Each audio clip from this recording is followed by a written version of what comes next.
Muito bem, você já percebeu, nosso primeiro módulo foi sobre a visão. Falamos um pouco sobre os 10 princípios que elaboram a visão da liderança Excelsior. E agora vamos para os propósitos. Fique atento, são mais alguns princípios para você desenvolver. Solicito que você tenha papel, caneta, lápis, seja o que for para você anotar e não perder. Tira um tempo. Eu sei que a vida é corrida, mas tira um tempo, vai ser muito bom você anotar. Write down, anote. Você vai ver como é diferente quando você anota, tá bom? Se não fosse bom, não fosse maravilhoso, Deus não teria falado com Moisés na montanha lá, vou te dar umas pedras aí, eu vou escrever. Moisés quebrou as pedras, teve que reescrever, mas tinha que escrever, tá bom? Conto com você. Home University, sua casa é a sua universidade. Estamos voltando agora com mais uma aula dentro do princípio da liderança Excelsior, aqui pela HU, sua casa, sua universidade. Agora o módulo número 2, que é o propósito. Veja aqui em Lucas capítulo 9, versículo 51, diz assim, ó.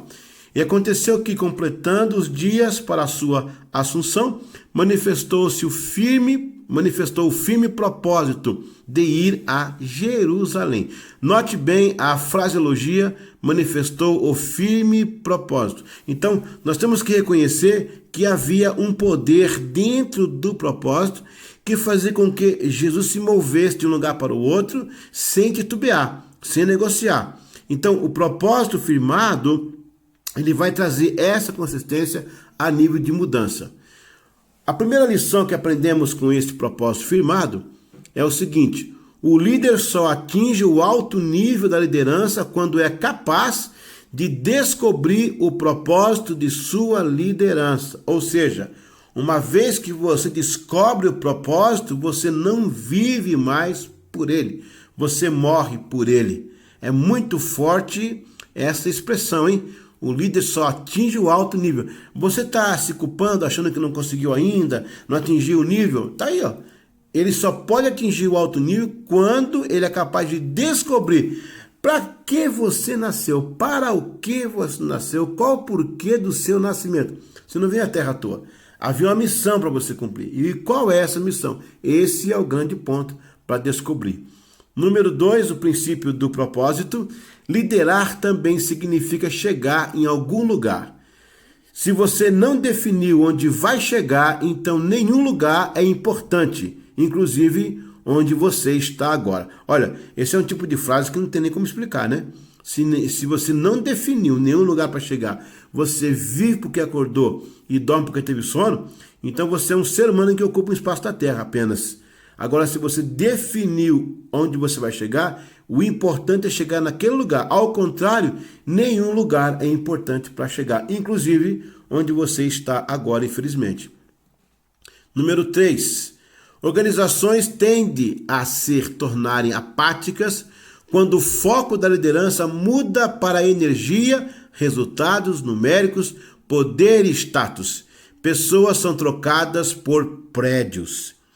Nós falamos alguma coisa próxima a isto no último bloco da visão, mas é bom a gente estar reforçando esta ideia aí. Olha só, organizações tendem a se tornarem apáticas quando o foco da liderança muda para... Aí tem que ter energia, resultados numéricos, né? Poder, status, aí as pessoas são trocadas por prédios, estatísticas, números.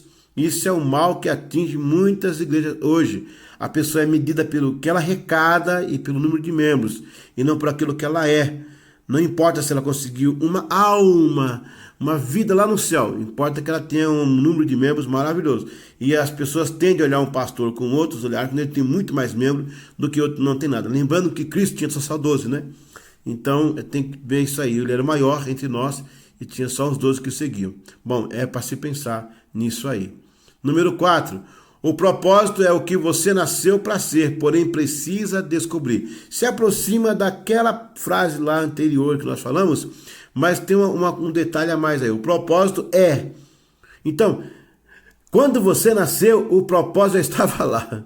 Não é que você nasceu para criar o propósito, descobrir o propósito. Você nasceu já com o propósito. Assim que você deixou, né, o útero da sua mãe, você eclodiu na terra, o propósito pegou nos braços. Não foi o médico, não foi a parteira, não foi lá alguém do hospital, foi o propósito que te pegou no colo. Agora, quem foi esse propósito? É você precisa descobrir, porque isso veio contigo, nasceu com você. Dr. Myles Munroe fala que as pessoas que nasceram e não colocaram em prática suas vidas na questão da habilidade, faz do cemitério o lugar mais rico do mundo. Mais rico do que o solo de petróleo da Arábia, mais rico do que a Serra Pelada do Brasil, mais rico de todos os solos, porque ele tem dentista que nunca arrancou um dente, um médico que nunca operou, um presidente que nunca foi eleito, porque pessoas nasceram, tinham um propósito e não usaram o seu propósito. Número 5. O que você fica pensando desce para o coração e o coração devolve com uma decisão. O que a mente brilha, o coração espelha. E o que o coração espelha, a mente também resolve fazer. Ou seja, o que você anda pensando vai se tornar uma decisão. Portanto, o que é que você anda pensando? Porque o que você anda pensando que vai tornar... Se você não está gostando das suas decisões, não está conseguindo, entender algumas coisas, mude o modo de pensar. Se você mudar a forma de pensar, como diz na língua inglesa, toward, se você colocar o foco, você vai acabar fazendo o que você pensa. Aliás, há uma máxima que diz que o que você pensa, você acaba falando, e o que você fala, acaba fazendo, e o que você faz, acaba sendo o seu caráter, e o seu caráter, indubitavelmente, é o seu destino. Pense bem, anota isso aí, anota, releia, repasse aos seus líderes, porque é muito importante. Número 6. Crescer para os lados nem sempre é confortável, mas crescer para baixo gera profundidade. Há um prédio no Japão que ele é perpendicular. Você passa, parece que ele vai cair em cima de você. Mas ao lado lá tem uma placa em japonês e em inglês que diz o seguinte: o segredo da firmeza é a profundidade. Quem tem profundidade não cai. Ele vai se encurva até o máximo. Todo mundo acha que vai, mas acaba não indo, porque ele tem profundidade. Você fala, aquela pessoa que era assim, trabalhava, acontecia, agora fez isso, agora ao contrário. Ele não tinha firmeza, ele tinha só aparência. Então, crescer para os lados nem sempre é confortável. Olha, o curso que você está fazendo agora na HU, esse curso de liderança Access, nada mais é do que crescer em profundidade. E você está no caminho exatamente correto. Vai em frente. Número 7. O propósito é propósito. Propósito é um depósito colocado antes. Colocado. Propósito. Antecipe-se e alimente a sua missão. Vamos ler agora totalmente o argumento. Propósito é um propósito, é um depósito colocado antes. Antecipe-se e alimente a sua missão. É como pular de paraquedas, tendo fé que aquilo vai abrir. É isso aí. Você põe a fé lá na frente, porque diz a Bíblia que a fé é o firme fundamento das coisas que não se veem, mas que se esperam. Então, propósito é isso. Meu coração está proposto. Eu tenho algo colocado antes. Para mim já existe. Quando Abraão foi imolar Isaac, ele já viu o cordeiro na frente. Ele falou, o Senhor proverá. Ele colocou o verbo no futuro, porque ele viu o cordeiro. Se você não vê o cordeiro, vai ficar difícil. Então coloca um propósito, é isso. Não é imposto, é proposto. Se fosse imposto, era cobrado. Então é proposto. Você já acorda com aquele propósito na alma, no coração. Eu vou chegar até ali. Número 8. Realizar atos benéficos em uma organização sem sentir não é hipocrisia, e sim exercício de honestidade que se fundamenta no princípio da justiça, onde não precisa de emoção para fazer o que é correto. O que você faz não tem sentimento às vezes, eu não estou amando o que eu estou fazendo ali, mas é uma responsabilidade. Isso vai trazer você um sentimento, um fundamento, um princípio de justiça. Então nada mais menos que fazer exatamente o que tem que ser feito. E isso tem a ver com a justiça, ok? Esse 8 é muito interessante. Eu vou ler mais uma vez. Realizar atos benéficos em uma organização sem sentir não é hipocrisia, e sim exercício de honestidade que se fundamenta no princípio de justiça, onde não precisa de emoção para fazer o que é correto.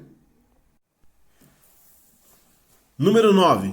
Quando você encontra o seu propósito, não vive por ele, morre por ele.